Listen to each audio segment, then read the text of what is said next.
Good afternoon. I'm Todd Duplantis. Welcome to The Topic, where we highlight Houston Community College, our students, our programs, and our reach into the community. Glad to have you with us this afternoon.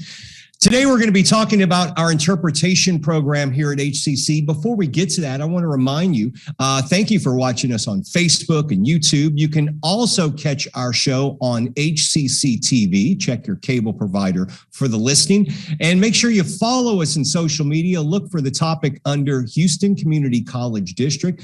Like our programming, like our Facebook page. Make sure you subscribe to our YouTube channel. And most importantly, look for us across all social media under Houston Community College District. If you download podcasts, you can find us at hccs.edu/podcast. Houston's business community has a global reach, and to make most of worldwide markets, businesses need to communicate across the language divides. HCC's translation and interpretation program prepares students to bridge that vital part of the economy. Program coordinator, Dr. Natalia Noland joins us this afternoon to talk more about it. Dr. Noland, good to see you. Good to see you too. Thanks for having us. Now let's talk about the program itself. We'll talk about the career first off. Why should one choose this type of program or career path? What do the job prospects look like? From what I understand, they're growing exponentially. Absolutely. According to the U.S. Bureau of Labor Statistics and careerbuilders.com, the projection is huge in translation and interpreting jobs between 2020 and 2030. It's 24%. It is larger than any other occupation, and the average is only 8%. What is the difference between translation and interpretation? Well, normally people apply the word translation to everything. However, in the industry, when we're talking about written translation, it's translation. When we're talking about oral translation, it's actually the interpretation. You and I have talked about this before, but from what I understand, job market's great. Interpreters, though, and translators can either work for a service or you can become your own independent contractor and pretty much write your own schedule. Is that still pretty much the case? Absolutely. Absolutely. You can work for the office, for a translation company. You can work full-time, or you can work as a freelance, as an in-house or an agency, or at home. Somebody may think, I was raised in a bilingual household. I'm bilingual in that I have the skills it takes. Why should they enroll in this program? Because I imagine there is, even though you're bilingual, you may not know the terms that are needed within your language to communicate with people. Absolutely. Being bilingual is not enough to translate or interpret. Translators and interpreters need to be professionals. It's a profession. So you need to get training in techniques, technology, terminology, note-taking skills, software, ethics, what have we. When we've also talked before, we talked about the various places that students can work. I know, for example, it seems like a no-brainer. The Texas Medical Center would need a lot of translators and interpreters to handle the workload there, because we have such an international community at the medical center. But really, it expands across, I guess, all disciplines where the students could work. The possibilities are endless. Absolutely. For example, they can work with the government, in the United Nations, European Union, and so on. As interpreters, they can work in healthcare sphere, immigration, federal courts. They can work in an emerging part of the industry right now in localization. What languages do you pair or do you teach in this program? What are the most popular languages, and what are the ones that are in high demand right now that really interpreters or translators are needed? Well, actually, we are unique not only in Texas, but also in the United States, actually to teach students with any language pair. So we are the only comprehensive level 2 certificate and an associate degree in applied science program in translation and interpretation that accepts students with any language pair. The popular languages, of course, are Spanish, but also Chinese and Vietnamese and lots of other languages. Are there particular languages that we just don't have enough people working in that are more needed than others? Well, yes and no. It's kind of like yes, because there are some languages, for example, Romanian, which we don't have enough of interpreters to interpret from Romanian. Sometimes, there is a necessity in Tagalog or Hindi. So there are languages that are, in a way, are exotic, and there are not enough interpreters. How long does it take to get through your? Mm-hmm. Well, how long does it take to get through the program? And I imagine you, like you said, you have different levels of certificates. And do you have year-round enrollment like normal HCC does, or do you have cohorts that start at certain times of the year? How does that work? Well, we enroll 2 times a year, in the fall and in spring. And then students complete the program depending on what they're taking. If they're taking a level 2 certificate, they will complete the program in a year and a half, in 3 semesters, actually. And if they're taking an associate degree, they will complete it in 2 years, in 4 semesters. Does your program provide an internship for the students? And then is there a possibility to maybe transfer to a university for a 4-year degree as well? Yes, we are providing the internship, and our students take the internship with translation companies, as well as they work for example, Houston Grand Opera. Right now, they are involved in a very interesting program creating subtitles for their online operas. They used to translate opera cues with Houston Grand Opera. Sometimes they take their internship with HCC TV. And also in some other companies. I know you mentioned HCC TV, and I was going to ask, certainly having your students work here has been invaluable for us, but having, subscription services like Disney Plus, Netflix, all of these online services that have movies and programming, there are people who speak various languages who want it translated. Do your students maybe get an opportunity to learn those type of things? And has that opened up more venues and more employment possibilities? Absolutely. And we also hope, we right now have a project manager from Netflix on our advisory committee. And we hope that our students will get much more experience with that. I also wanted to add about the university as the possibility to matriculate to the university, to transfer to the university after students get our associate degree program.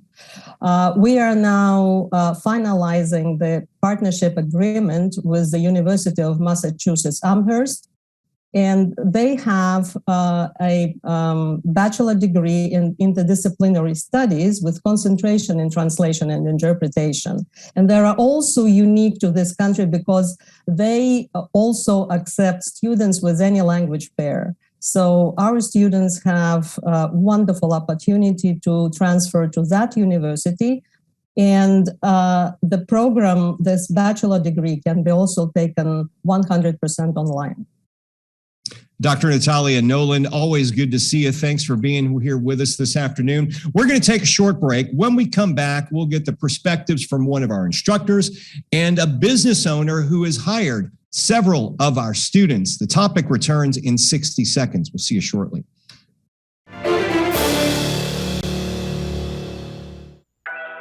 Sometimes what you need just shows up.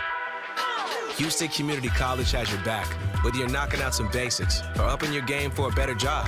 Enroll today for spring classes and frame your future with HCC. For more than a year, we have kept you informed with more than 500 remote episodes. But now we're back, bigger and better with more news and more guests. Join us live every weekday at 10 a.m. on Facebook and YouTube, and on HCC TV at noon and 5 p.m. You can watch from anywhere. We go where you go.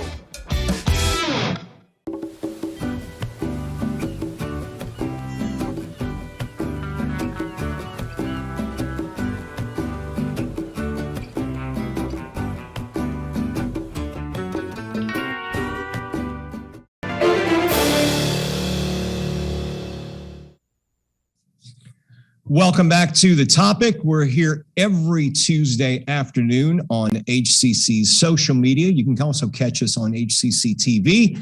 Follow us as Houston Community College District. And if you like to download podcasts, well, you can listen to the audio versions of our shows. All of them are available at hccs.edu/podcasts. Today, we're discussing our translation and interpretation program. We're joined right now by Veronika Demichelis, an ATA certified translator and president-elect of American Translators Association, ATA. Also, she's an adjunct faculty member.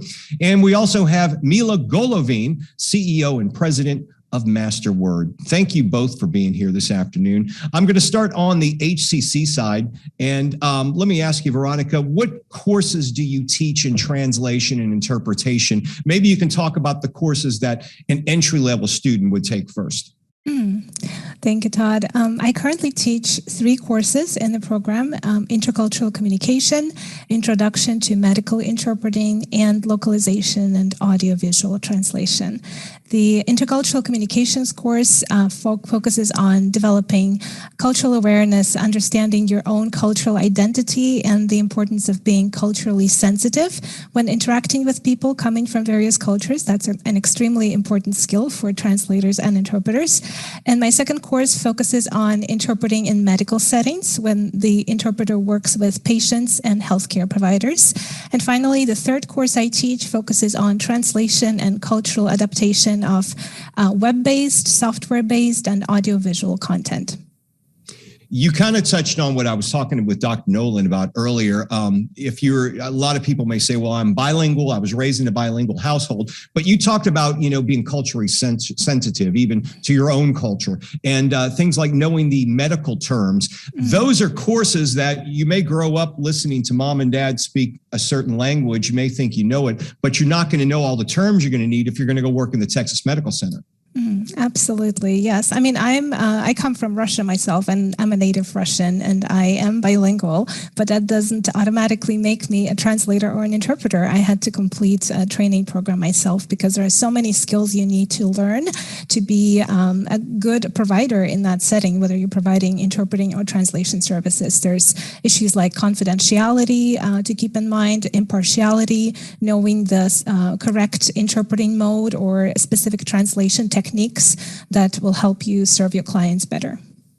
If you're going to work in the medical field, which it seems like the possibilities there are endless as well, if you're going to work in the medical field as a translator, would you want to work for a specific hospital, for a doctor's office, for a conglomerate of doctors, or be an independent contractor? How do the students usually choose their career path?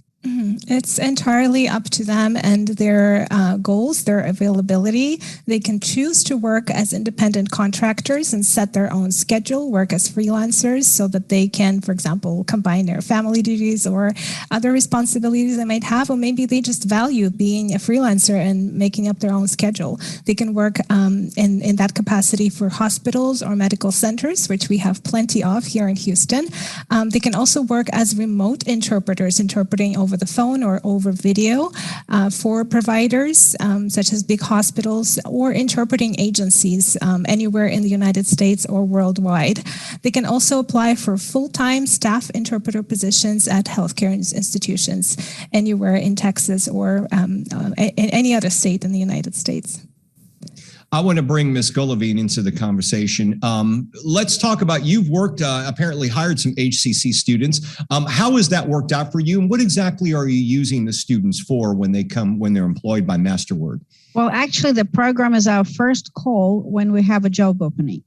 There's a shortage of qualified professionals in our industry. Our industry is growing exponentially and is expected to grow from 56 to 75 billion in the next several years. And the difference that the program makes, the quality of professional qualities and knowledge of what is required is incredibly valuable to us. So the first call when we have a job opening is Natalia, Noland, and the HCC program. And I think we have engaged in some form or fashion with about 40% of the students, graduating students. We have hired some people full-time, and that's been an incredibly positive experience. We also have some people working with us on a contract basis. And let me ask you this, Ms. Golovine, do your workers work virtually where you can log in and communicate that way, or do they more in person? How does that work? And did they have a lot of work during the pandemic when a lot of things were shut down? Well, all the ways. We work in person. There is a huge need both with the medical center, with different organizations. And actually, we don't consider the huge need here at home for interpreters. Interpreters provide access to education, to healthcare, to courts. So in addition to the international component, there is a huge domestic component. And we have worked in Texas in over 300 languages. So both in person, virtually, also written work is done virtually. So all different modalities have been in great demand. And your second part of the question, during the pandemic, we've actually shifted and did a very interesting project during the pandemic, training an artificial intelligence program on how to speak different languages. And you've all used different tools where you talk to your TV or to your music, or where you give a command. And apparently those programs also require training in multiple languages. So we engaged with in-person interpreters who were otherwise not having jobs to work on that very interesting project. That seems incredible and very exciting for the students to work on. Veronica, I'm going to go back to you. We mentioned this earlier in the show, but I would imagine Amazon's Alexa needs to be programmed in, lots of different languages. And you have all these new venues. Netflix needs translators. Alexa needs translators. All these platforms. Do we offer courses through that you have worked with that can teach the students how to work in this virtual world? Yes, absolutely. That's our localization and audiovisual translation course, which provides necessary training to start working in this fascinating field where the demand is very high and keeps increasing. As you've mentioned, everything is shifting online, and such providers like Apple, Disney, Amazon, Google, Netflix, you name it, they're all taking up more and more space in the digital universe. And in addition to having a high demand for contractors to work in that field, they also often have their own in-house localization staff, and there are always job opportunities in that field. So through our program, we teach our students how to localize websites, software, mobile apps, and video games, how to recognize and adapt content to the specific target audience and its culture. They also learn how to transcribe audio and video content and how to create subtitles and provide voiceover services. They learn how localization projects are managed. And this is important because clients usually prepare to release products in several languages at the same time. And they learn what their role is in localization projects and how to work as part of the team. There are specific requirements and best practices in this field. So again, it's not something you can enter just by being bilingual. And in our course, our students learn these requirements. They learn the techniques and the tools and the expectations for working in this field. And then they're equipped to take on localization projects and help their clients' digital and audiovisual content look authentic and relatable in another language. Mila, one final question for you. When you're looking to hire an employee, what type of skills and assets are you looking for in someone who's going to be successful as a translator or interpreter? Well, being absolutely bilingual and having native fluency in another language is a given. But the difference between knowing how to translate and speaking a different language is same as between knowing how to drive a car and knowing how to repair a car. What is very important for a translator is understanding the cultural nuances of a different country, different language, knowing how to overcome taking a concept from one language that may not exist in another language and creating or converting that concept into another language. And of course, the knowledge of technology. Everything today in our industry is technology-based or around technology. The existence of machine translation or the invention of machine translation actually created a higher need for professional linguists because a lot of the projects now deal with post-editing. And so machine translation and globalization created an explosion of content that people want to read and understand in different languages. So technical skills are incredibly important for a linguist. I want to thank you both for being here on the topic this afternoon. We are going to go ahead and take a short break. When we return, we'll get the student perspective on the subject. Stay tuned. The topic returns in 60 seconds.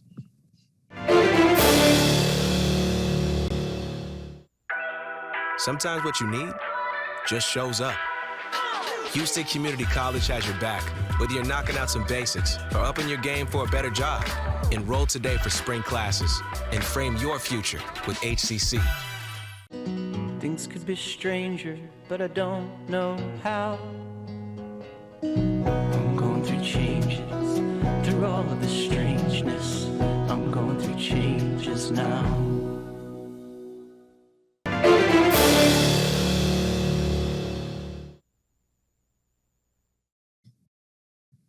Welcome back to The Topic. I'm Todd Duplantis. Good to have you with us this afternoon. We're talking about our translation and interpretation program here at HCC. We've got a great program. We've heard from employers, from professors, from the program coordinator. Now we're going to hear from our former students who are working in the field right now. We're joined by two graduates, Veronica Andrea Garcia, Senior Language Access Coordinator at MasterWord. Also, we have Ignacio Suarez, translator and interpreter for the Alliance. Thank you both for being here. I guess I'll start with you.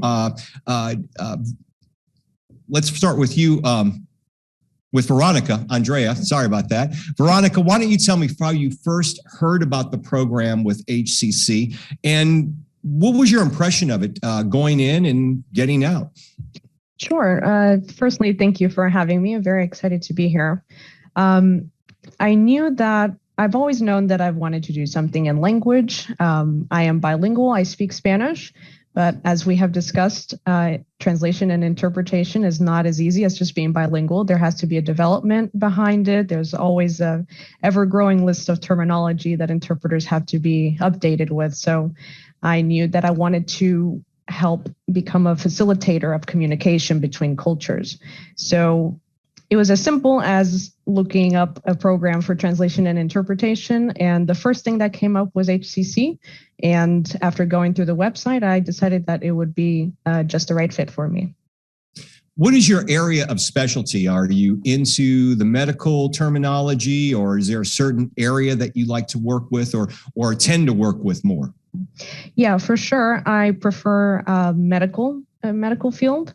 Legal is something that I am also pretty passionate about, but it's mostly toward medical and also technical field, which is more like whatever's not medical or legal.